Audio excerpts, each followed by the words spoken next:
అయినారు అప్పుడు union minister. So ఇప్పుడు కూడా వారికి కార్మికుల చట్టము, కార్మికుల హక్కులు ఎట్లా కల్పించాలని చెప్పి వారు కేంద్ర లేబర్ మంత్రిగా అని మాట్లాడి పివి నరసింహారావు గారితో కొట్లాడి 400 కోట్ల రూపాయలు సింగరేణి సంస్థకి ఇచ్చిన తర్వాత బీఐఎఫ్ఆర్ నుంచి తొలగడం జరిగింది. అంటే సుమారు ఆ రోజులలో 1,00,000 ఉద్యోగాలు అప్పుడు ఆ రోజు ఆ బీఐఎఫ్ఆర్ నుంచి తొలగించడం వలన సింగరేణిలో కాపాడడం జరిగింది. తర్వాత వారు కోల్ మైనర్స్ పెన్షన్ ఫండ్ అనుకోండి, తర్వాత పెన్షన్ స్కీమ్ ఈ దేశంలో ఇంట్రడ్యూస్ చేసింది కాకా వెంకటస్వామి గారు.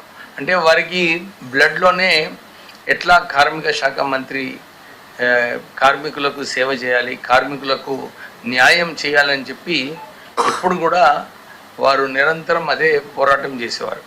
సో నేను ఇప్పుడు తర్వాత మా అన్నగారు కూడా కార్మిక శాఖ మంత్రి వర్లు ఉండే, నాకు ఒక ఆపర్చునిటీ వచ్చింది.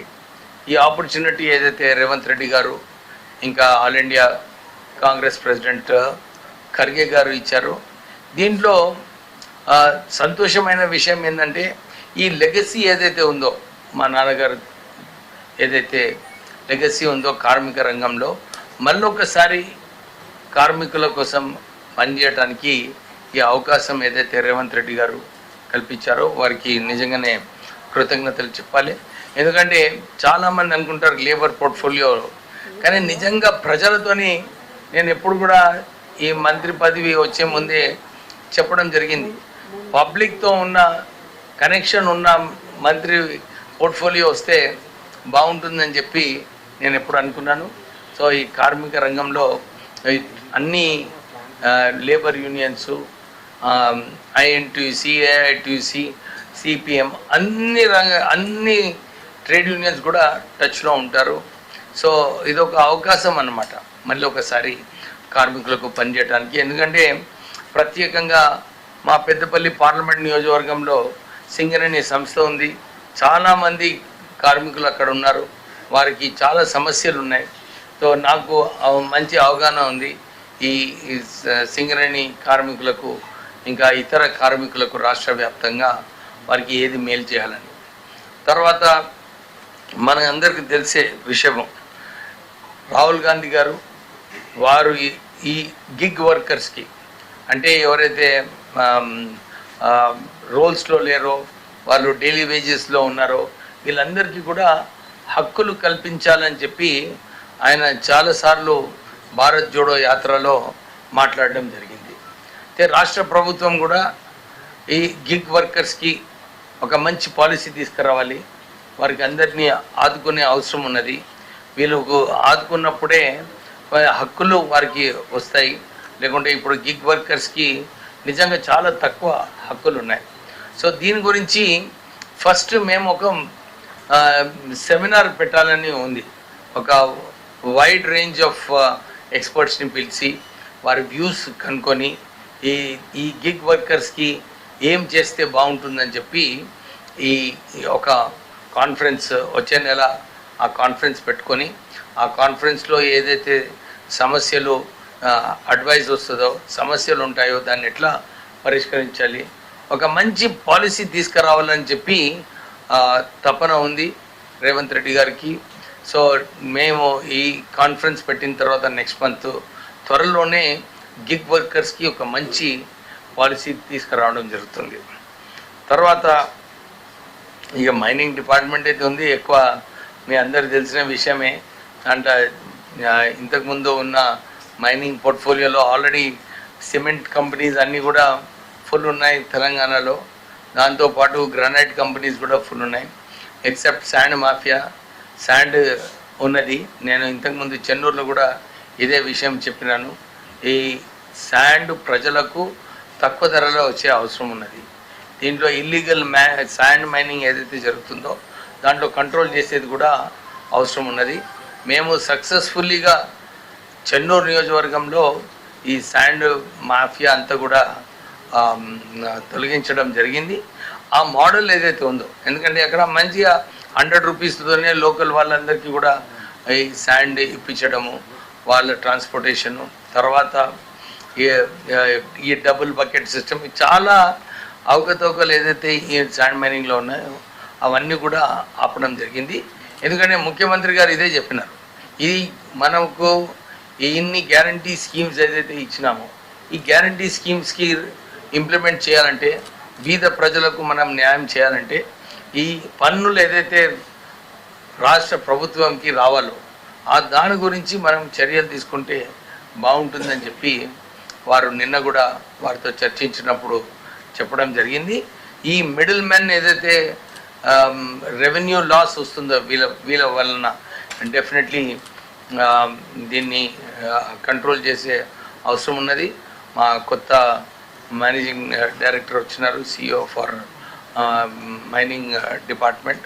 వారు కూడా నాకు మొన్న కలిసినప్పుడు చెప్పినారు, సార్ నాకు మంచి అవగాహన ఉంది, నేను భూపాలపల్లి కలెక్టర్ చేశాను, ఇంకా ప్రత్యేకంగా గోదావరి బెల్ట్లో ఎక్కడైతే శాండ్ ఉందో నాకు మంచి అవగాహన ఉంది, మనం కలిసి ఒక మంచి పాలసీ తీసుకొస్తామని చెప్పి వారు చెప్పడం జరిగింది. సో త్వరలోనే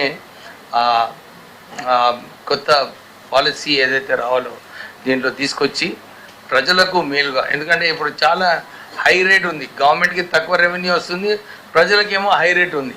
సో అది కొంచెం లాప్ సైడెడ్గా ఉంది, దాన్ని బ్యాలెన్స్ చేసేది అవసరం ఉన్నది.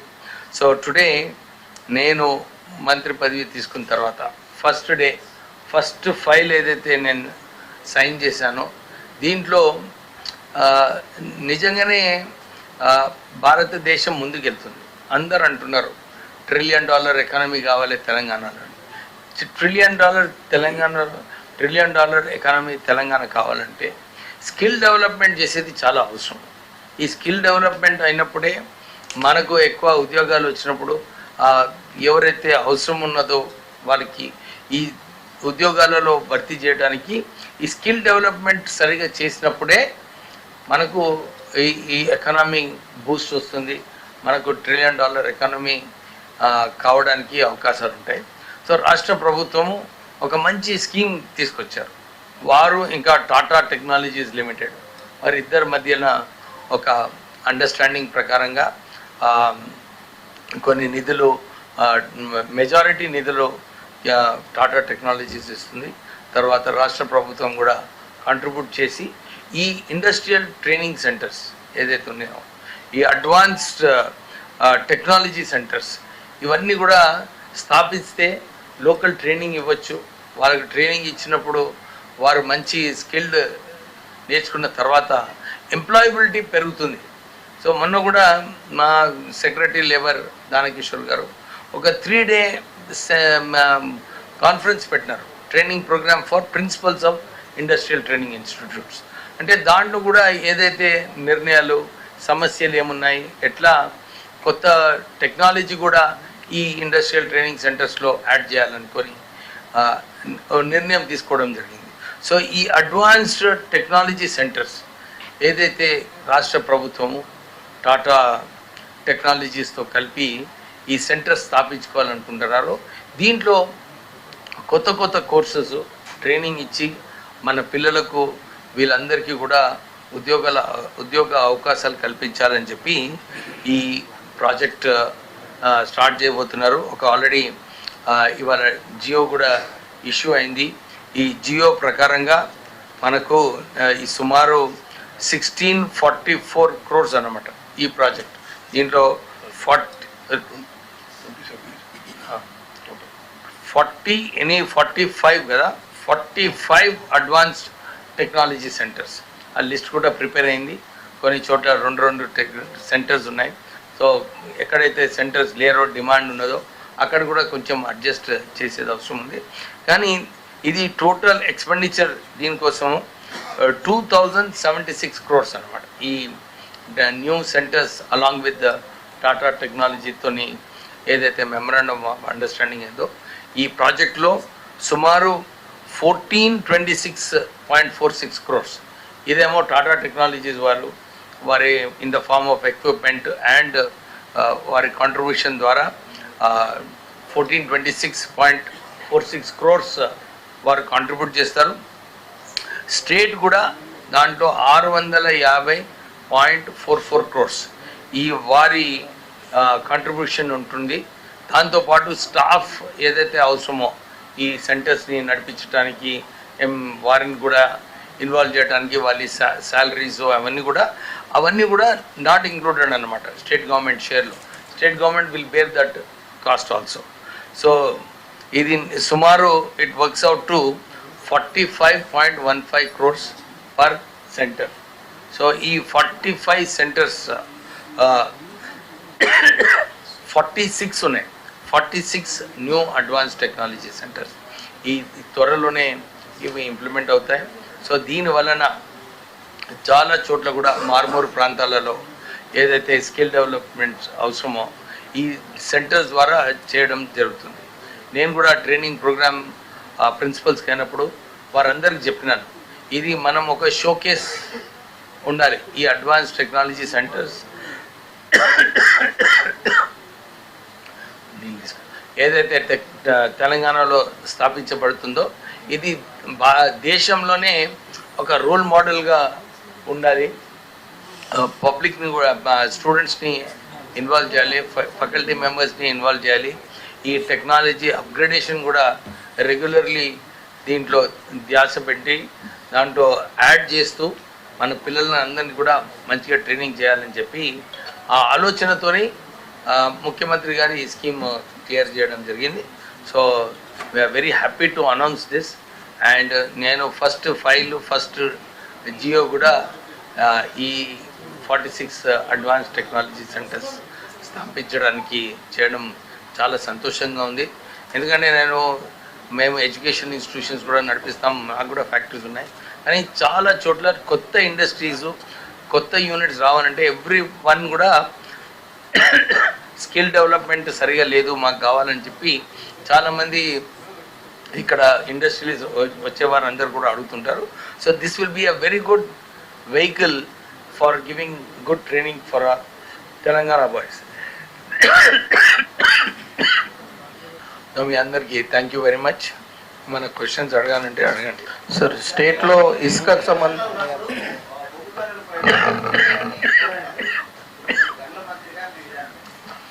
నేను బొగ్గుకి ఇప్పుడు కూడా చెప్తున్నాను, సింగరేణి సంస్థ చాలా చోట్ల కూడా మైన్స్ అన్నీ కూడా ఫేడ్ అవుట్ అయిపోతున్నాయి, అంటే బొగ్గు లేదు అయిపోతున్నాయి.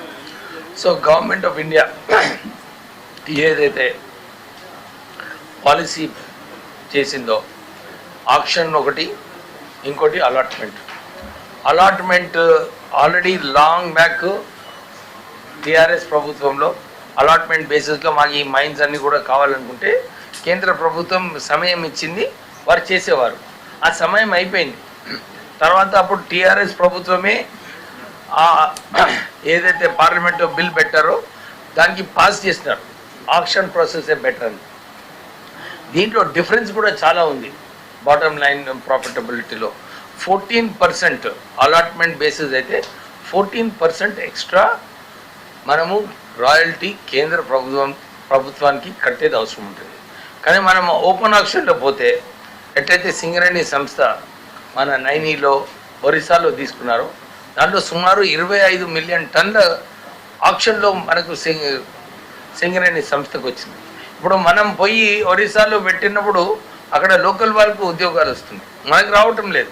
సో ఇక్కడ కూడా ఏదైతే అవకాశాలు ఉన్నాయో, నేను నిన్న ముఖ్యమంత్రి గారితో మాట్లాడినప్పుడు కూడా ఇదే రిక్వెస్ట్ చేసినాను. ఏమని, ఈ ఆక్షన్ అయినప్పుడు మన సింగరేణి సంస్థ దీంట్లో కూడా పార్టిసిపేట్ చేసే అవసరం ఉంది. తెలంగాణలో కూడా కొత్త గనులు రావాలి, కొత్త ఉద్యోగాలు రావాలి. కొత్త గనులు వచ్చినప్పుడే సింగరేణి సంస్థ కూడా ప్రాఫిటబిలిటీ బాగుంటుంది. ఎందుకంటే మా ఎక్స్పీరియన్స్ ప్రకారంగా lot of DMFT funds, CSR funds ఇవన్నీ కూడా ప్రొడక్టివిటీ లింక్డ్ అనమాట. ఎక్కువ ప్రొడక్షన్ చేసినప్పుడు ఎక్కువ రాయల్టీ వస్తుంది. So they are in a position to give more funds. Local ఎక్కడైతే గన్లు ఉన్నాయో ఆ చోటు, ఆ కలెక్టరేట్కి, ఆ కాన్స్టిట్యున్సీకి ఎక్కువ నిధులు డిఎంఎఫ్టి సిఎస్ఆర్ నిధులు అయిపోయినాయి. So it will benefit the local people. So నేను కూడా రిక్వెస్ట్ చేసినాను, మనము కాంపిటేటివ్ చేయాలి. ఎందుకంటే దాంట్లో కేవలం 4% డ్యూటీ ఉంటుంది, as against 18% in allotment. So Singareni సంస్థకు కూడా లాభం ఉంటుంది. మనం ఆక్షన్లో పోవాలని చెప్పి నేను నిన్న ముఖ్యమంత్రి గారికి చెప్పడం జరిగింది. సార్ మంత్రి గారు, తాడిచెర్ల మైనింగ్ గురించి మీరు పోరాడారు ఎన్నో ఏళ్ళుగా, మీరు ఇప్పుడు దాని మీద చేస్తాను. ఇప్పుడు ఆల్రెడీ రన్నింగ్ 12 ఇయర్స్ నుంచి, ఆల్రెడీ 12-14 ఇయర్స్ నుంచి తాడిచెర్ల మైన్స్ ఆల్రెడీ రన్ అవుతుంది, అగ్రిమెంట్ ఉంది. సో దాంట్లో we will see how that agreement is. నేను టుడేనే ఛార్జ్ తీసుకున్నాను, so I won't know what is there. చూసిన తర్వాత I will give a opinion letter. Sir మీ శాఖ కిందకి ఈఎస్ఏ వస్తుంది. నా actually frankly speaking Tadicherla mines ఏదైతే ఉందో అది పవర్ సెక్టర్లో వస్తుంది, పవర్ పోర్ట్ఫోలియో వస్తుంది, నా శాఖ కింద రాదు. అంటే ఇప్పుడే నేను ఛార్జ్ తీసుకున్నాను. I will call for the file, ఏంటి రికమెండేషన్స్ ఏమున్నాయి, తర్వాత వేరే రాష్ట్రాలలో కూడా ఏమున్నాయి మినిమం వేజెస్, ఇవన్నీ కూడా కొద్దిగా కంపేర్ చేసేది అవసరం ఉంది.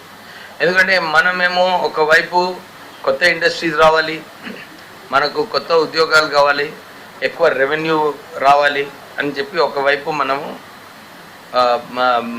Telangana best destination for investment అని మనము ఒకవైపు ప్రొజెక్ట్ చేస్తున్నాము. ఇంకోవైపు లేబర్కి కూడా మనం చూసుకునేది అవసరం ఉన్నది. మినిమం వేజెస్ వారికి వచ్చే ఈ ఇన్ఫ్లేషన్ కాస్ట్తో పాటు ఏమున్నాయో. So industry minister, labour minister, ముఖ్యమంత్రి గారు అందరూ కూడా కలిసి చర్చించి దీంట్లో ఏ పాలసీ, ఏ నిర్ణయం తీసుకుంటే ఇండస్ట్రీస్ కూడా వస్తాయి,